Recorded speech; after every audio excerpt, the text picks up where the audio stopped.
नवजीवन किन्नर संघर सभापति श्रावणी किन्नर नेतृत्व में शताधिक किन्नर आज भद्रक विधायक को बासभवन में भेटी विभिन्न दाबी जणाइबा सह तार समाधान पाई विधायक को अनुरोध करछन्ती।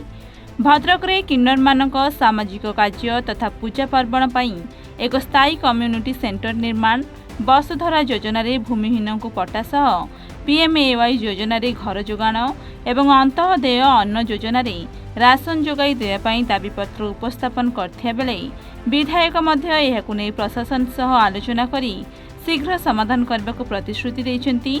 अन्यपटे भद्रक जिलार सौम्या दास को राज्य तृतीय लिंगी कल्याण बोर्डर सदस्य भाव नियुक्ति मिलिया परे विधायक मध्य खुशी व्यक्त करने सह शुभेच्छा जणाइछन्ती।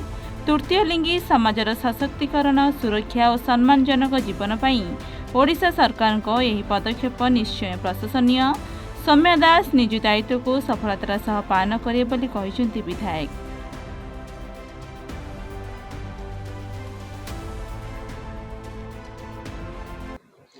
सर्वप्रथम समस्त को नमस्कार। मु कहीदे चाहे आम को विधायक सहित नुह आम भाई सहित आलोचना कलु। काली भी आम भाई जहाँ थे आज भी आम भाई से अच्छा जितेबले लोक मैंने आम प्रति मुह मुड़ी दौले से भाई तांकर चारि द्वार आम खोली देते कि किन्नर माने किछि नहले आम निज भौणी भाया कोरोना टाइम रे चाउल हो भल मंद जहाँ जिते से पारिचंती आमर माता पूजा फंक्शन फंक्शन जिते जहाँ से पारिचंती डोनेट कर संगठन सहित शहीद भगत सेना संगठन सहित आमको जोड़िकी आगू आगू बढ़ई आमको गोटे मेन स्ट्रीम सामिल कर भद्रक जिले में प्रथम अवदान कार थाए सी होती सीतांत शेखर महापात्र। तो निहाती भाव में धन्यवाद देवी। सी जानी आमर मौलिक असुविधाटा कौटा से भी भाई भी जानी। तो आज आम गोटे आमर जानी जमी प्रथम कर ओडिशा गवर्नमेंट अथवा नुआ गवर्नमेंट जो आमर बीजेपी गवर्नमेंट जो काढ़ी वेलफेयर बोर्ड गठन आम दीर्घ दिन दाबी थिला केमती आमर गोटे वेलफेयर बोर्ड गठन हो। तो सेटा आमर हेई पारि नथिला। तो फर्स्ट टाइम हैला एथर निहाती भाव ओडिशा सरकार को धन्यवाद देवी। तो खास कर धन्यवाद देवी आमर सोनाली माँ को जे भद्रक सिलेक्ट होती। तो से सोनाली माँ को भी अशेष अशेष धन्यवाद। आमर तीन मौलिक दाबी थिला आम भाई पाखरे कि आमर गोटे वसुंधरा योजना रे जागा घर आउ राशन कार्ड निहाती भाव में भाई आमको प्रतिश्रुति देइचंती। निहाती भाव में आमर 22 जनकर जागा भी आसी जाइथिला कोउथि को कारण अटकी मु भी जानिनी। तो निहाती भाव में भाई को कही भाई आमको प्रतिश्रुति देइचंती। निहाती भौणी मानकर जो मौलिक अधिकार थिला जते भाई विधायक हेई नथिले सेतेबेले से आम फाइट करथुले थाना केस हो कि भल मंद जहाँ भी हो तांकर माने सत चेष्टा आम प्रति थिला। तो एबे तो जहाँ भाई भगवान का आशीर्वाद भद्रक जनवासी आशीर्वाद रु भाई आज विधायक होइचंती। आमे चाहूँ आम भाई आउरी एमती आगू आगू जाऊ किंतु आम मान प्रति जो तांकर कर्तव्य रही निहाती भाव में से करेंगे आम आशा विश्वास प्रतिश्रुति भी देले।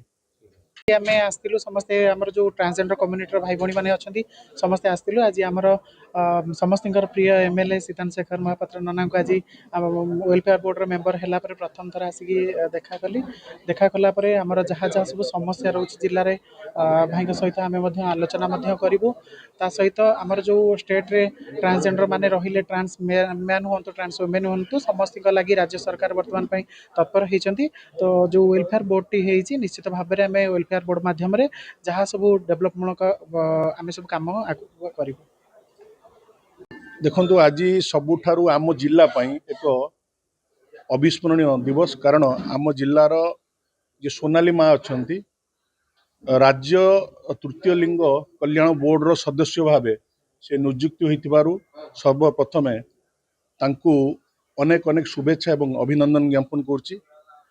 राज्य सरकार जो भरोसा विश्वास रखी सोनाली माँ को ये दायित्व प्रदान करचंती आम समस्तंकर संपूर्ण विश्वास अच्छी माँ निश्चिंत किन्नर मानकर शिक्षा स्वास्थ्य सुरक्षा पाई ये कार्य को सफलतार सहित संपादन करेंगे।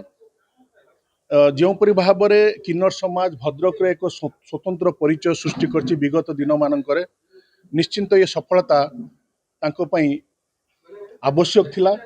कारण आज किन्नर माने समग्र देश रे एक नूतन परिचय सृष्टि करछंती। सेथिमध्यरु आम जदि जिला कथा कहबा जिल्ला रे जो किन्नर माने अछंती से माने मध्य समय समय आवश्यकता अनुसार जितले आवश्यक पड़छि कोविड समय हो किंबा जल छत्र माध्यम रे खरा दिन रो कोनोसी ना कोनोसी सामाजिक कार्यक्रम करी सब बेले चर्चा रही।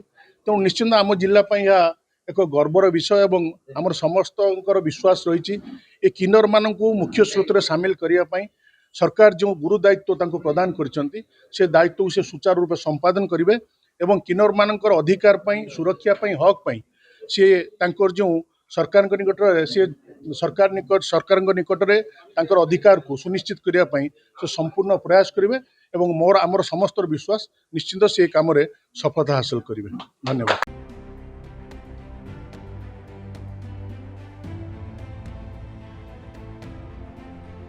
भद्रकରୁ ସୁପ୍ରକାନ୍ତ ରାଉତରାୟଙ୍କ ରିପୋର୍ଟ ଏନ୍ ଓଡ଼ିଶା।